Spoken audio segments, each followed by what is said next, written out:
Na Bíblia, Paulo escreve uma carta para a igreja de Éfeso. Então, Efésios é essa carta. Aqui estão as marcações. Efésios foi escrito com o objetivo de demonstrar as boas novas do Evangelho através do louvor. Então, primeiramente, é um livro que busca, que visa expandir o reino de Deus. Eu vou deixar um versículo sobre Efésios e eu indico que vocês leiam o livro de Efésios, porque o livro de Efésios tem riquezas incalculáveis sobre o Evangelho de Cristo. E aí aqui, lendo o livro, no capítulo 1, fala sobre bênçãos espirituais, fala sobre a predestinação. Nós fomos predestinados a conhecer a Deus, a entender a Deus e a seguir sua vontade. Mas o livro de Efésios é um livro muito forte. E o que Paulo quis dizer com Efésios? Ele queria alertar a igreja, que a gente de fato fosse igreja. É como se num casamento, o homem é o cabeça e a mulher é o corpo. Nós edificamos, ou seja, com as nossas mãos a gente edifica, a gente constrói, porque nós somos o corpo, mas Cristo é a cabeça, ou seja, não adianta a gente construir algo que não tenha a direção do cabeça, que é Cristo. Nós só seremos corpo se Cristo for o cabeça.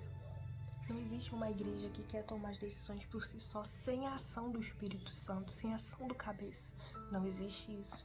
Então, isso é muito para a igreja física, mas é muito principalmente para nós como igreja individual.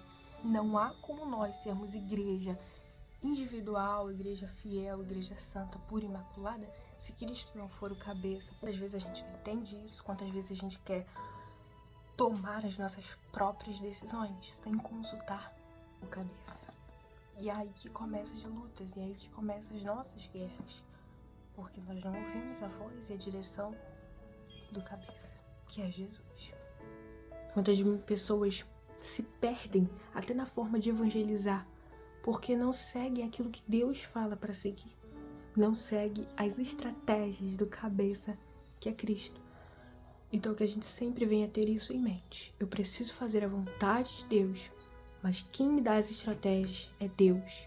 Ele mostra o tempo, Ele mostra um modo. Então tudo na nossa vida tem que ter a direção de Cristo. Então Ele vai me dar as estratégias, Ele vai me dar a direção e eu vou apenas fazer a minha parte. Se algo na nossa vida não for de acordo com a vontade de Deus, não for segundo o propósito de Deus, como está escrito no livro de Efésios, algo não vai dar certo. Então, se Deus não te der as estratégias, se Deus não te der o modo, o tempo, o comando, não faça.